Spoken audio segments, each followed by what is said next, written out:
Let's talk about circuit breakers. There's a lot of confusion out there on what breakers actually do. So let's get into breakers a little bit.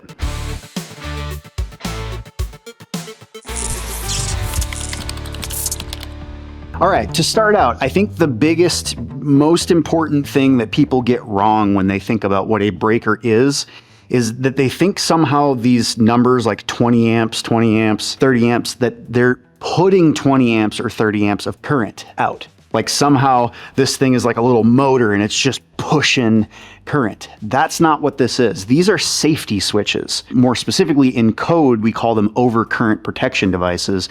And it means it's a protection device that senses if there's overcurrent, if there's too much current. So inside of these things, there's a tiny little bimetallic strip on the inside of them. And as it heats up, it starts to separate and then it sets a spring to trip and it pulls the circuit open. So it's sensing anything below 20 amps that might be pulled through this 20 amp breaker is okay. But once we start to creep over, we want to shut off. That's what these are for. That's why we have them in panels. They're not putting anything out. They're just stopping conditions at a certain point. The other element inside of them is a magnetic trip. So sometimes we don't just have like a tiny little trickle, like a little bit too much current, 21 amps, 22 amps on a 20 amp breaker. Sometimes we have a short circuit where if we were to like take this black and red and touch them together, boom, it's a shortcut in the circuit. So that might be 100 amps of current that's flowing. And so this breaker needs to be able to break that apart too. So when we talk about the thermal trip, we're usually talking about 120 to 130% of whatever that handle rating is on here. When we're talking about a short circuit, that's about 200% of whatever is on that handle here. When you have a 20 amp breaker, this is a 2-pole breaker, but if we just look at half of it, it's just one breaker with one wire going out. And so as we plug things into different receptacles, if we have one circuit that goes all the way out and we start plugging a vacuum cleaner, a toaster, a microwave, this one wire is going to start having more current flowing on it. You might plug in one thing and you only have 5 amps of current flowing on that, and then you plug in another thing and now you've got 10 amps and another thing and you got 15. You might get up to 20 amps and then instead of the circuit just melting, it needs a way to shut off, right? It's very possible for me to go in like a living room and plug something into every single one of those. If I didn't have a breaker, it wouldn't shut off. It would just keep getting hotter and hotter and more current flowing through these wires, and the insulation would start to melt off the wires. And the wire would just glow red hot and it would probably start a fire in the home. That's why we have breakers. It just needs to be able to automate the shutting off if there is a problem. The other thing too is when you have a 2-pole breaker, a lot of people, it seems like there's this trend on TikTok right now where electricians are arguing about this, and it's silly to me. This is a 2-pole 20. It means it has 2 poles connected by a handle and it's 20 amps. It means that each side of this breaker is monitoring 20 amps because we have a 20 amp wire here and a 20 amp wire there. So current is going through this load all the way through here and back through. It makes a complete loop from your transformer all the way through this panel, through one of these, through the load, through the other one, and back up to the transformer. That's what a circuit is. It's a complete loop. So we wouldn't say that this is a 2-pole 20 that puts out 40 amps of current. No, it's a 2-pole 20. It's 2 poles and it's total 20 amps flowing through the entire thing. You can have 3-pole breakers. I've got some right here, same thing. You can have a 3-pole 20, so it's 20, 20, 20. Does not mean it's 60. It means it's totally 20. It's just that it has 3 different conductors as a part of its windings, as a part of the circuit, that it's trading off where that current's going between all of them. These specifically are an ABB ReliaHome series of breakers. So this is the P Series Plus panel. You might look at these and be like, holy crap, those look very similar to GE. And it's because ABB bought GE's breakers and panels from their residential portfolio. If you're trying to find GE stuff, look for ABB instead. It is a direct replacement, just a different brand on it. If you're used to using metal boxes in commercial, most of them are Steel City. The mud rings, brackets, everything. ABB owns Steel City. So you're already using ABB and you didn't realize it. And then the other one is Carlon too, a different brand. ABB bought Carlon as well. So all of the blue boxes that we use in residential, we use ABB all day long. Now, there are some specialty types of breakers that you're gonna see, especially when we get into residential. These are ground fault, arc fault, and dual function breakers. So a ground fault, these are the red ones. How the breaker functions first is that there's a little current transformer on the inside, and it's monitoring both the hot and the neutral. It doesn't actually have anything to do with ground inside of here.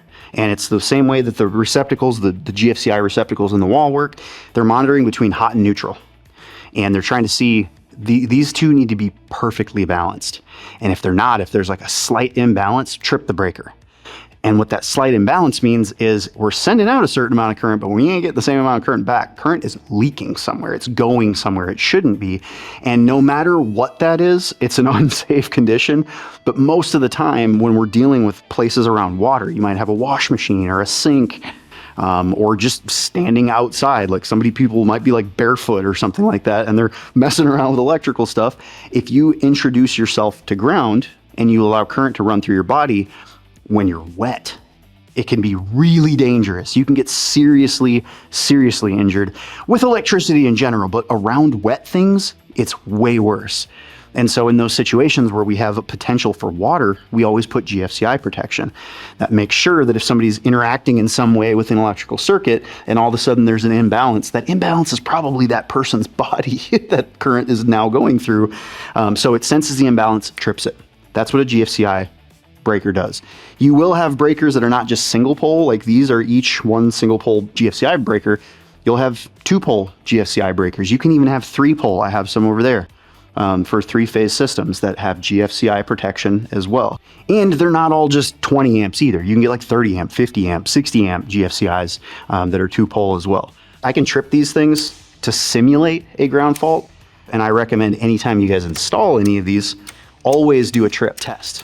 So always go down, make sure every one of them actually works. And then if you have a dual function or an arc fault, there's actually 2 different functions that these buttons do. So you can either have a series fault or you can have a parallel fault. Basically, there's something going on. You got a wire coming in, connecting to a thing. They're in line with each other. They're in series. And there can be arcing that happens in between there. And this breaker has a smart enough algorithm on the inside of it that it knows what the waveform, what the characteristics at least, of a series fault are. And so it will trip if it senses a series arc fault. But it'll do the same thing if it senses 2 different wires and there's a parallel arc between them. We just call that a parallel arc. So these are combination arc fault circuit interrupters, or AFCIs. This is a dual function breaker. It's not the same thing. A combination arc fault just means that it has 2 different kinds of arc faults. It has nothing to do with GFCI. So this one will do both. I can actually push series arc test if I push this way, and I can do a parallel arc test if I push the other way.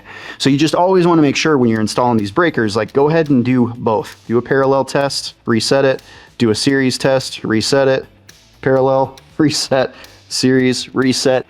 I know it's stupid and you don't want to take the time to do that, but when you're installing brand new products and you have a brand new environment and you built this nice facility, take the time to make sure the stuff that you put in works, because this is a lot of like assembly lines and factories that are putting these things out. And while they do test, sometimes stuff happens, man. Like sometimes you'll get a panel and there's something messed up on one of the teeth, or you'll get like a screws missing, like something that's really essential. So just stuff happens in manufacturing. So it's always a smart idea for you as a professional to just test everything that you put in and don't walk away until you know that you have a complete install. The last one is a dual function breaker. Just remember, dual function has 2 completely different functions. Don't get it confused with the series and parallel arc from the combination arc fault. Dual function means 2 different things. So it does GFCI protection, it does the red, and it also does AFCI protection, it does the white. We can do a GF test just to detect the part of this breaker that does ground faults, and then we can do an AF test for the part of the breaker that does arc faults, and it'll do both of them. You'll notice too that these are illuminating, so these breakers actually have little indicators on them, and a lot of times if you've had an arc happen and a breaker tripped, it'll blink at you and it'll give you a certain amount of blinks, and it's trying to tell you something. So in the literature inside of these, if you read, blink codes actually mean something. If there's like 2 blinks, it means, oh, that whatever happened, this is the last thing that happened. Now, another kind of breaker that you can get is what we call a tandem breaker. This is a tandem 20, meaning there's two 20 amp breakers in tandem with each other. It's just a single pole breaker though, so it's not going to give you 240 volts between these two. It just gives you two breakers in the space of one. So a lot of times you end up running out of breaker space because every one of these are like thick breakers. So you could actually fill this entire panel with these thins and you could put twice as many circuits in. They also make some versions of them like this, where it gives you a 2-pole 40 in the middle. So these two do have 240 volts between them, but then it also gives you just individual 20 amp breakers on the outsides. There's different configurations too. So if you just wanted all 20s or 20s with 40s, they make all kinds of these different configurations. But the idea is that it saves space and it gives you more circuits if you have a filled up panel. You are gonna have different kinds of breakers. Like these are molded case breakers. You'll notice like I could not take this breaker in and slap it up there. There's very specific types of breakers that fit into certain things. One really important thing is to make sure that you're not sticking other brands' breakers into a different brand's panel. You know, you got an ABB thing and you're trying to take like an Eaton breaker and like slam the breaker in there and it won't fit. And you're like, well, it kind of fits, you know, it'll be okay. No, don't do that. You can start a fire and it's actually not, they're not listed to be used with them. So just make sure if you are going to be using other things that you check the manufacturer's spec to make sure that they are okay for you to stick in here. Otherwise, just don't do it. That's pretty much it. Just remember, breakers do not put out power. Breakers stop power from being put out at certain levels. So these don't put things out. Loads call for current based on how much resistance is inside of them. So it's the load that determines the current flow. It's not the breaker. The breaker has nothing to do with that. So hope you learned something. I love you crazy people. I'll see you in the next one.